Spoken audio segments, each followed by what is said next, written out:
Welcome to Healing Tales. I'm Dr. Ruth Roberts, here to help you become the best pet parent you can be, with simple, natural care that works for real life, real budgets, and real pets.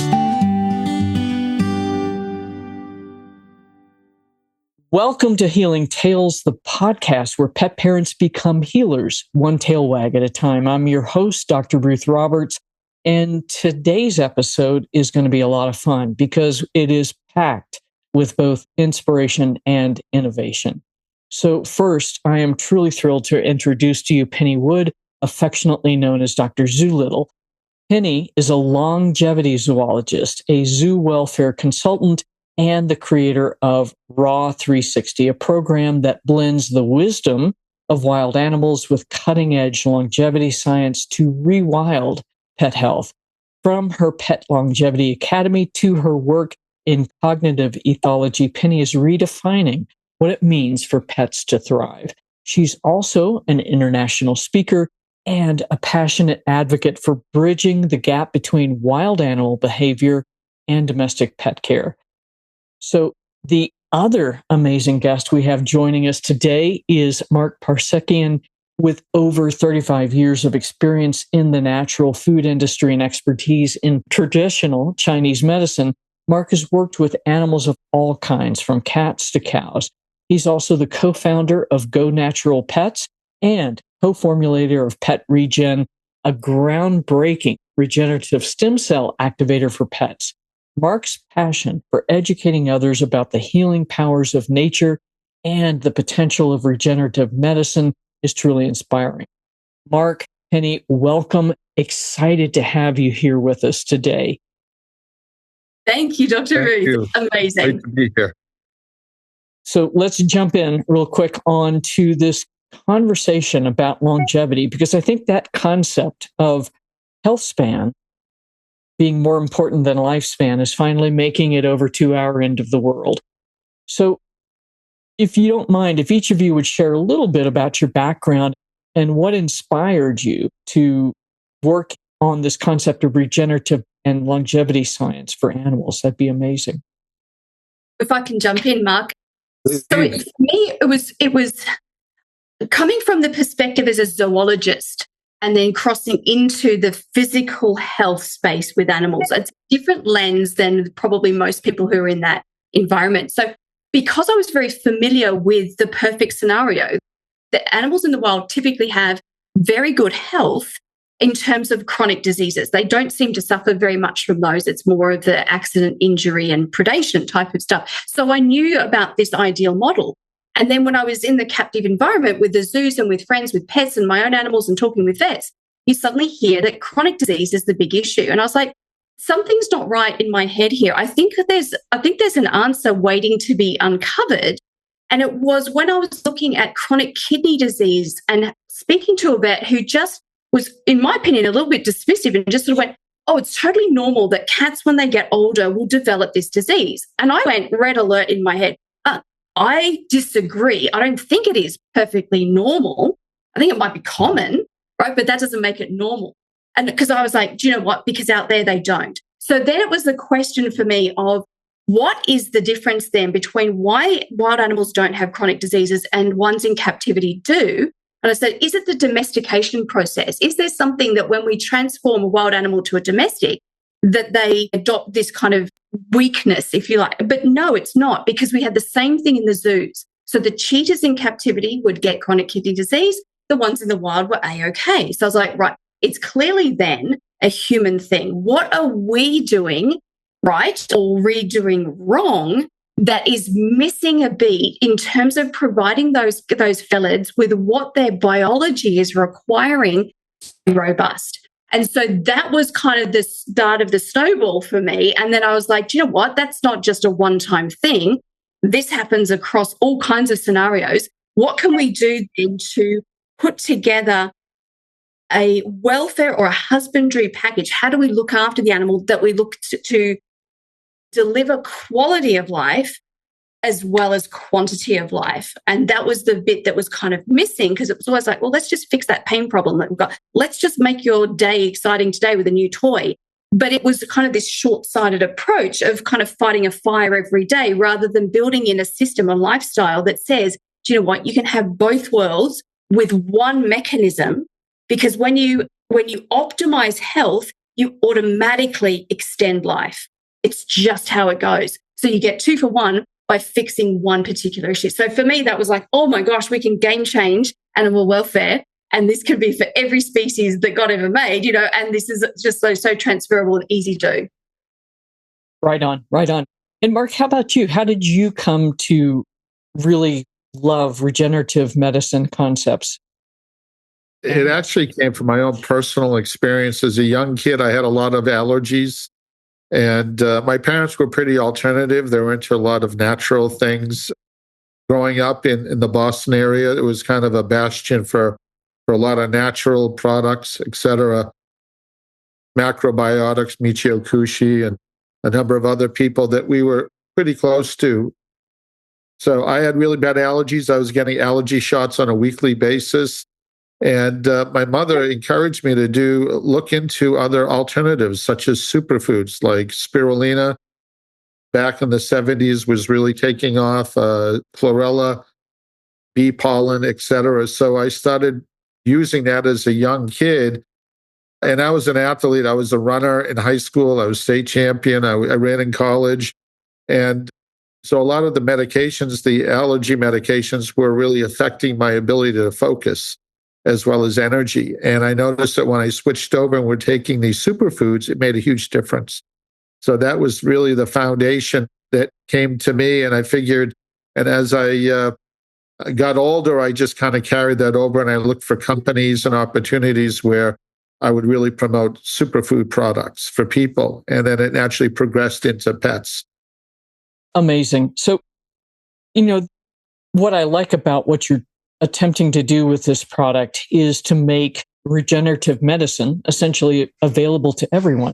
I did stem cell implants in practice, and they were amazing, but not cost effective I shouldn't say that. They were cost effective, but they were quite costly. And more importantly, they're not accessible by everybody. So let's talk a little bit about the science of how stem cells work to repair and regenerate tissues in pets. Well, I love stem cells because I think of them as a blank check. With a blank check, you can fill in what you want and then go get it. It's really nice. Doesn't often happen, but when it does, it's amazing. So here's the biological version of that. You can say, these are the things that are broken in the body. Broken as in there's decreased functionality because of disease, because of injury, because of whatever cause, but something now that was optimal is now compromised. There's a limitation.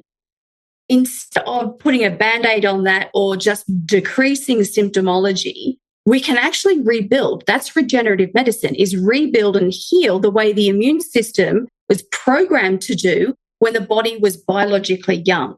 So we have 2 healing mechanisms in the body. We have stem cells, which when you're young, they're abundant, they're everywhere, and they're getting on with the job of doing new for old.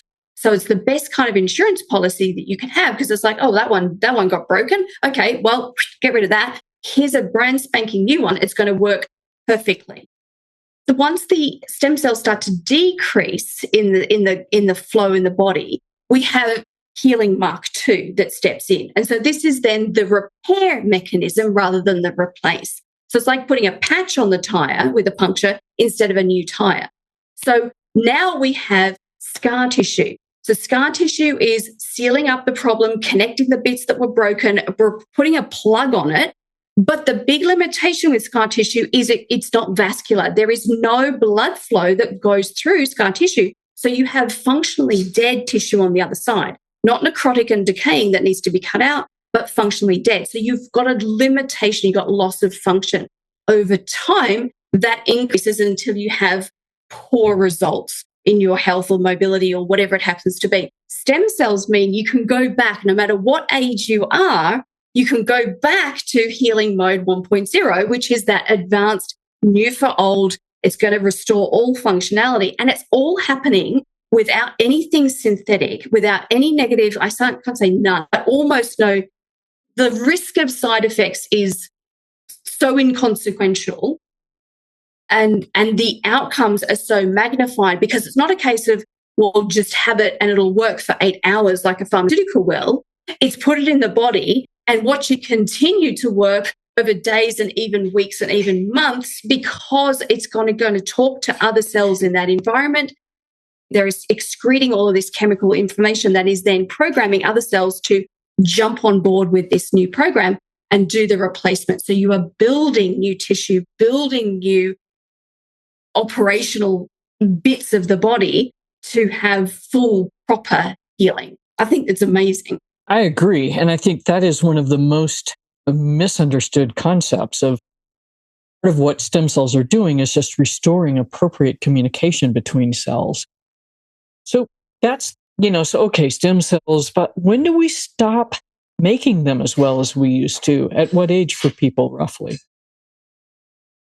It's around about 30 years old in people, the same as probably quite a number of things. You kind of have that peak in the 20s of physicality and functionality. You've stopped growing, and now you're kind of in that optimal place of everything's possible. Heal in an instant, do whatever you want, you're invincible. For our pets, that translates to about 2 years old. Depends a little bit on the size of the breed. With cats, it's a bit more consistent, but you're looking at 1 or 2.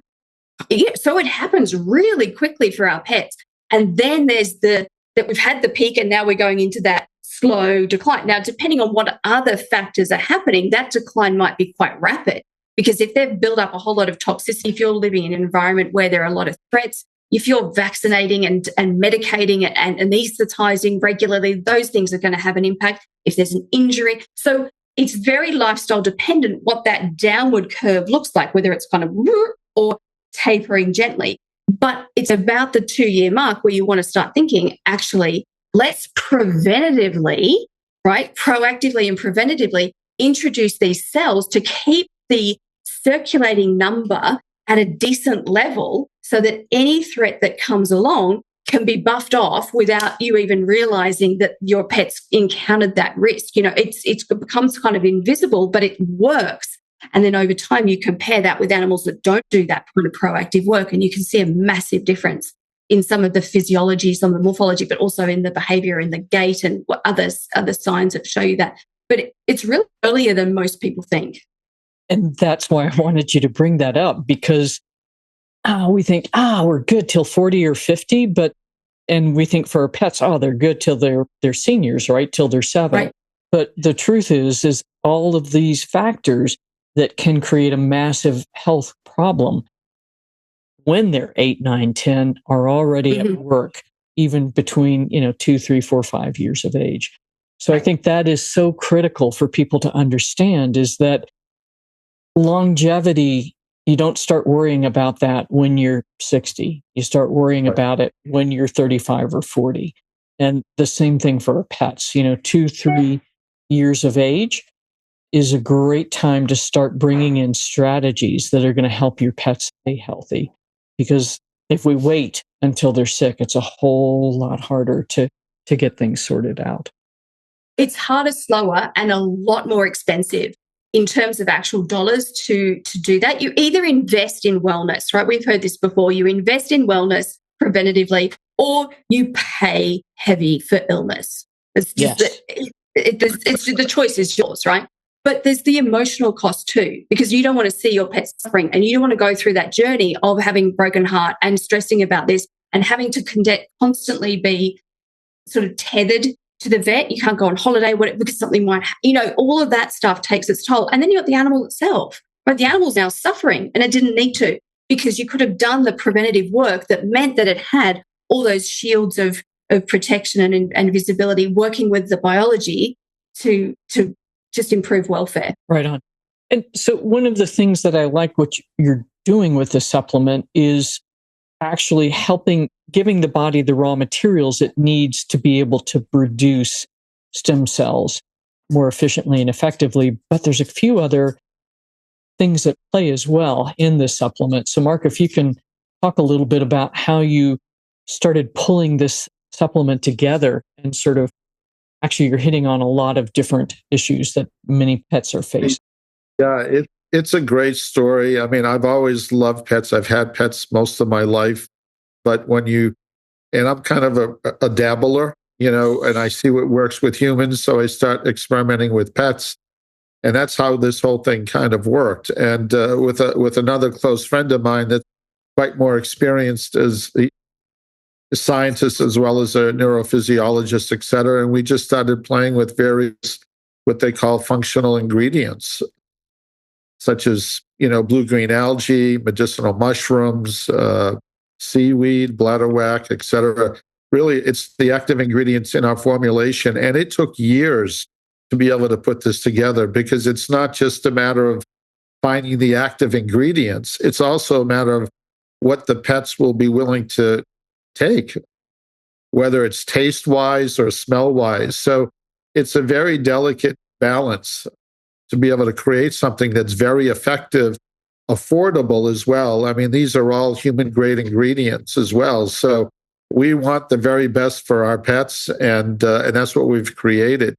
But it's a trial and error, and whether your dog might love it, like a lab will eat anything, right? But your cat or a certain type of breed, a dog or whatever, might not touch it because it just doesn't smell good. And we just wanted to have something that would really appeal across the board. So we've had people that have given it to their horses, their ponies, chickens, cats, cows, dogs, etc. And it's an amazing thing because pretty much across the board, it really affects all animals relatively the same way. So right on. And that's it. Hayo likes it, which is that's the first thing for her. It's like, are you going to eat this? Okay, good. Now we can really see if it will be helpful or not. So we're sort of in that trialing period. But as I mentioned earlier, we started PetREGEN along with some photomodulation. And we're starting to see her play and be more active and actually able to decrease more of the prescription meds that she's had to take, unfortunately. So, it's just, so we'll see kind of where things go, but I really love what you're doing because if we can help these guys, middle-aged, older, start to create more stem cells on their own, then we have a whole different set of tools to help support them with a good health span. Can I just add something quickly? I just also sometimes there's a confusion. People think that this is a supplement that has stem cells in it. And I just want to clear that up, that it actually has no stem cells, but these are plant-based ingredients that actually have been shown scientifically. They have the studies behind it that when you ingest it for humans as well as animals, it releases stem cells from their own bone marrow. So I just really want to make that point very apparent because sometimes there is that confusion. And we feel so strongly about the effectiveness of this product that it is 100% guaranteed. So it's just really a matter of experiencing it and see what it does because it's amazing the different benefits that you can see from it, from anxiety, all kinds of testimonials that I could share later if you'd like. And that's a great point because essentially what you're doing is giving the raw materials to help the body do its job more efficiently, which is correct. Amazing. So Penny, you are working a lot with nutrition in terms of longevity. So if you could make a few comments, because that's like, we could talk for 12 or so hours about this, right? But how does diet influence cellular health and also help to improve the success if we're actually doing stem cell therapy or just priming the body to be more efficient in its production of stem cells? Right. So species appropriate diet. So we can talk about food and nutrition to the cows come home, but at the end of the day, an animal's biology is governed by who they are as a species. So when I'm talking about nutrition, I'm always advocating for species appropriate nutrition, which is then bioavailable for their body and tailored for that animal's particular needs. So when we do that, that's the raw materials going in to build the body. So the body is constantly regenerating. Aside from a regenerative medicine approach where you're deliberately trying to harness some of that, it's constantly regenerating. In humans, it's about 7 to 10 years and we've got a brand new body, right? Because various cells have their lifespan 3 days for a skin cell, 10 years for a bone cell. So you get turnover. So without the right nutrients going in, you can't build another body, right? So protein, we are protein. We're not carbohydrate. We're a little bit mineral, but we're not really vitamins and minerals. We're protein. So we must consume protein to build the body. So for our carnivore pets, the cats and dogs, one's a facultative carnivore, that's the dog. The other's an obligate carnivore, that's the cat. So protein is essential and must be really high in their diet to provide the raw materials to rebuild a body, the raw materials to function at top notch, but also it's the fuel to run the factory. So you can have an amazing factory, raw materials are going in, there's a plant there to do it all, but if you turn the machines on, run that conveyor belt and get the robots doing whatever they do, nothing's coming out the other end, right? So you've got to power that with energy. So we've got caloric intake with our nutrition, and that has to be appropriate to, again, the animal, their life stage, how old are they, how active are they, and what's their body condition at the moment, because we don't want to overload with calories and then end up with an overweight body because there's health implications there. But we don't want to starve an animal either, right? So there's a little bit of science that has to be worked out, but there's some really simple formulas that you can use to do that and simplify it. But you get the daily essential nutrients, which are the things that an animal requires that they cannot make themselves. The essential in that bit is the body can't make it. And that changes from species to species. It's another reason why species appropriate is so important. So daily essential nutrients to do what the body is required to run at optimal level. The raw materials to regenerate, build, and whatever, and the fuel to have energy. Get that right, and you've done so much of the heavy lifting of what it is that an animal requires to thrive and to thrive long term. The nutrition is inescapably important when it comes to health and longevity. And I have it as pillar number 1 in my 7 pillars of animal longevity for exactly that reason. And that's exactly it. I think that's what all of us, if you've been in the functional medicine world or the longevity field for any length of time, it's crystal clear that if you haven't dialed in an appropriate diet for that animal, for that person, everything else you're going to do is either not going to work or not work as well as it ought to. So thanks for bringing that in, because I think it's just, unfortunately, what's happened in a lot of the holistic world is that we're in that same mindset. I'll take this supplement for this problem, instead of really getting into the whole system and improving the entire system of function. So one of the things that you've been working on, Mark, is using PetREGEN to help bridge the gap between traditional veterinary care and innovative therapies like stem cell treatment. So can you talk a little bit about that and how using something like this might shift a pet parent's train of thought? Yeah, I mean, dealing with the vets, and I just want to say how much I appreciate you and the people that you've really helped educate, because veterinarians, very similar to the human model, with the MDs, it's not always easy to really open their eyes.